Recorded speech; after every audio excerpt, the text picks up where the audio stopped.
What's up, YouTube? Checking in here. I realized I kind of let this go. I haven't uploaded a video in a while here. A lot of stuff going on. I guess it's a quiet Friday night here. We're wrapping up towards the end of March, and wanted to record a little vlog here just to kind of update, what's going on and some of the stuff that's been happening. But a lot of projects going on. Redoing a bathroom, getting rid of a pink toilet, the early 90s pink, and some carpeting that was in the bathroom. So it's actually been a little bit more challenging, and I have another video I'm going to do on this once it's finished. I end up having to float the floor with some sheetrock or concrete board because it was not suitable for tile, but that got a little more complicated than I wanted it to be.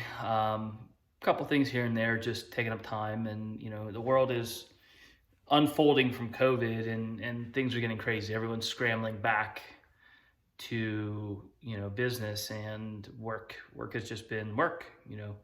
That, and we've had some beautiful blue sky days here in Western Pennsylvania, and I've been working on an acquisition. I didn't acquire it, my father acquired it, so I'm involved with it, but it's a whole nother series. But really, I've had some struggles with what my channel's about. All I've done is post really food stuff. I've got 6 or 7 videos that I've done related to beer. I just haven't uploaded them because, for the most part, I haven't had a good way to demonstrate brewing. Like, I've watched other brewing channels, and I just feel everything I've been doing is like, oh, let's explain this, let's explain that. Like, I haven't been happy with the format with it. So I've been doing some thinking about my channel, what I want it to be about, the whole Brew Tommy persona. And really, I don't know that I want to brew anymore. I just, I got keys are sitting over here. I got 1 keg in it, and it's a long age keg. I got a barrel full of beer in a Solara, and yeah, that's it. I got nothing in a fermenter. And the question was asked to me, did I get into homebrewing because it was an escape from other things that were going on in my life? And maybe it was. It could have been, but now things are pretty good. I like where I'm at, and I like direction and the work I'm putting in. So I don't know that brewing is something that I necessarily want to do anymore. Like, it's time consuming, and you have all this beer, and I don't know that I want to drink it all, and it's, what do I want? I work out, 6 days a week, and then, you throw beer on it, you ruin your workout, everything like that. And it's just tough, and maybe I don't want to brew anymore. No, I'm full of shit. No, I actually got something cool here. So we're still brewing. I just had to lay this out. So we got something cool. I was getting tired of not being able to control my temperatures, right? So we get up into the 90s here in the summer. I brew in my garage, my basement 70 degrees. And, like, I've been looking at ways to chill, the beer as it ferments, and using Kvike strains in the summer to make up for that, and doing warm ferments, and ending up with fusel bombs that I just didn't like. Like, I was dumping beer, and I couldn't make the beers I wanted in the summer. There used to be competitions before, we got locked down, but I was on the verge, I think, of doing pretty good with my beer. I had a 2nd place in the last competition I did. I scored really well in a couple other ones. I scored well in, national homebrew competition, but I needed that little bit. I needed a little bit more. I needed to be able to control temperature. And I've looked at all the different systems on the internet. I've checked out Delta Brewing Systems. I've looked at Spike. I've looked at Brew Built. I've gone through SS Brew Tech. I've looked at all the systems. I did a lot of research on it. And I settled on the Brew Bucket from Spike. And, I really like that setup, and the Flex Plus and everything like that. So I bought a CF5 instead. Yeah. But a CF5. So it came today. I'm going to eventually unbox it here. I'm going to set it up. But, more of this video is about refocusing and why I bought the CF5. I bought the CF5 and the chilling kit and all the other good stuff. And I learned something where I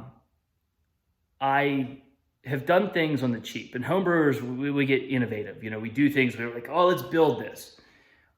I've built the most expensive, for $80, I built a $30 chilling coil.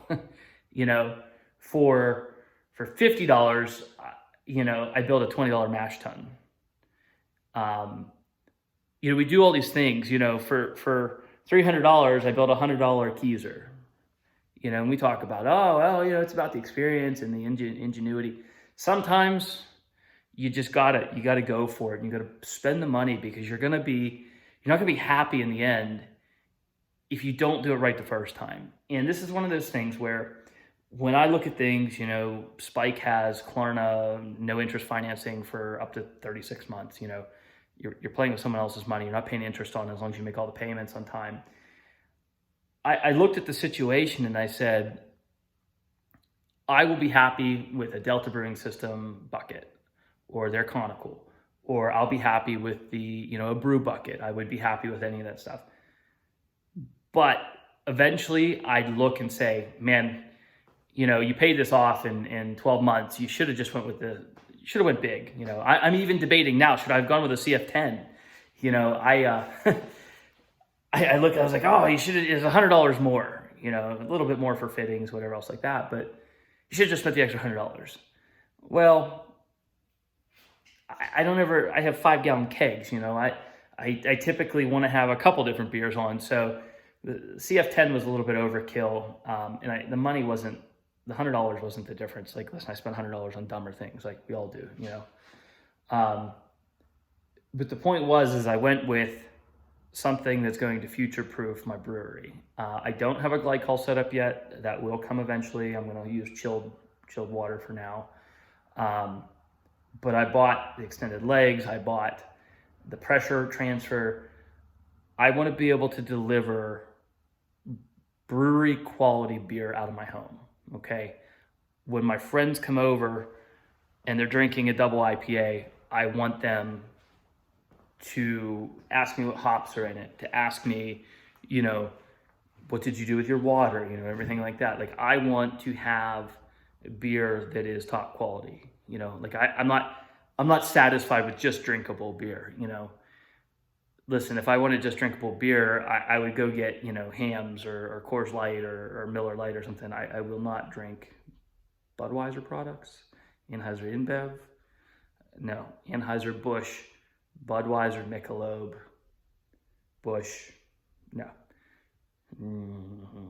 Won't do that. But anyhow, when I brew a Kolsch or I brew a lager or I brew something like that, I want it to be crisp. I want it to taste good. I want to be able to brew that in July and have it in August. I want to be able to brew in late May and have beer turned around. I want to be able to do that stuff.